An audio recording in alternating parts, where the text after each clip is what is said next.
안녕하세요. 자유교회 이진우 목사가 보내드리는 아침 묵상입니다.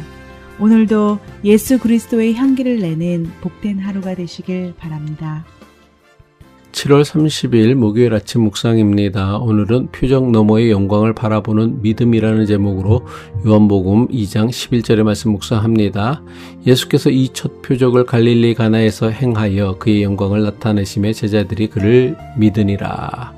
오늘도 새로운 하루를 시작합니다. 평범한 일상에 감추어진 주님의 영광을 발견하고 예수님을 더욱 깊이 신뢰하며 살아가는 복된 하루가 되기를 바랍니다. 어제 묵상에서 우리는 가나의 혼인잔치에서 연회장이 이전보다 더 좋은 포도주를 맛보고 놀라워했던 모습을 살펴보았습니다. 오늘 묵상하는 말씀은 가나 혼인잔치 이야기를 마무리하면서 이 사건이 단순히 물을 포도주로 바꾼 놀라운 기적만은 아니었다고 설명합니다. 요한복음 2장 11절이죠. 예수께서 이 첫 표적을 갈릴리 가나에서 행하여 그의 영광을 나타내심에 제자들이 그를 믿으니라. 요한복음은 가나의 혼인잔치집에서 일어난 이 사건을 기적이라고 하지 않고 특별히 표적이라는 표현으로 기록하였습니다. 기적이라는 표현이 사건의 놀라운 능력을 강조한다면 표적이라는 말은 그 사건의 의미와 예수님의 정체에 더욱 주목하게 합니다.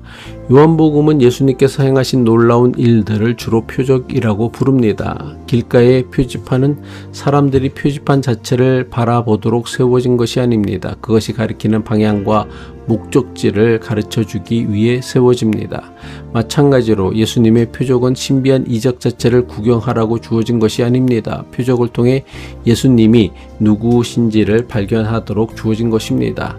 따라서 물이 포도주가 된 이 사건에서 가장 중요한 질문은 어떻게 이런 일이 가능했는가가 아닙니다. 이 사건은 예수님이 어떤 분이신가를 보여주는가입니다. 예수님의 첫 표적은 예루살렘 성전이나 왕의 궁전에서 일어나지 않았습니다. 갈릴리의 작은 마을 가나에서 열린 평범한 사람들의 혼인잔치에서 일어났습니다. 이것은 예수님의 영광이 세상의 권력과 화려함 속에서만 나타나는 것이 아님을 보여줍니다. 예수님은 지극히 평범한 사람들과 평범한 가정이 맞닥뜨린 위기를 통해 영광을 나타내 보이셨습니다.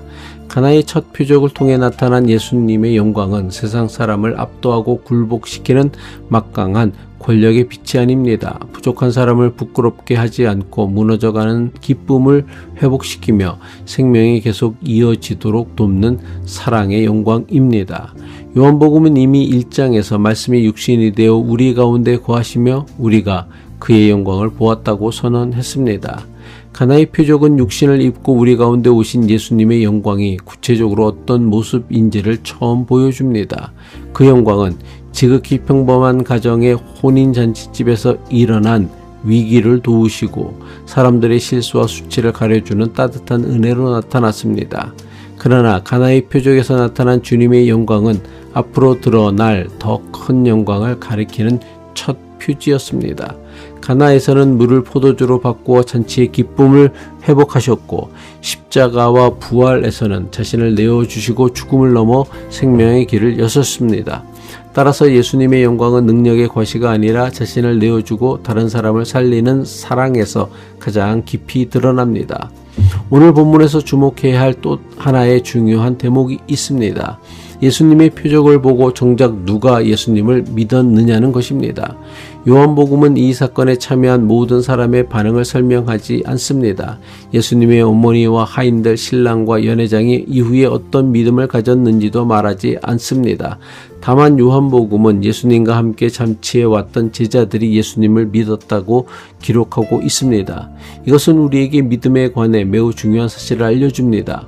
표적을 보는 것과 표적이 가리키는 예수님을 믿는 것은 전혀 다른 차원의 일입니다.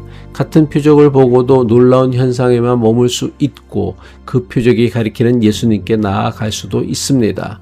중요한 것은 표적 자체에 감탄하는 것이 아니라 그 표적을 통해 자신을 드러내시는 예수님을 바라보는 것입니다. 그런데 제자들은 이 사건 이전에 예수님의 부르심을 받고 따라온 사람들이었습니다. 따라서 이 말씀은 그들이 처음으로 예수님의 존재를 믿었다는 뜻만은 아닙니다. 제자들의 믿음은 가나의 표적을 통하여 한 걸음 더 깊어진 것입니다.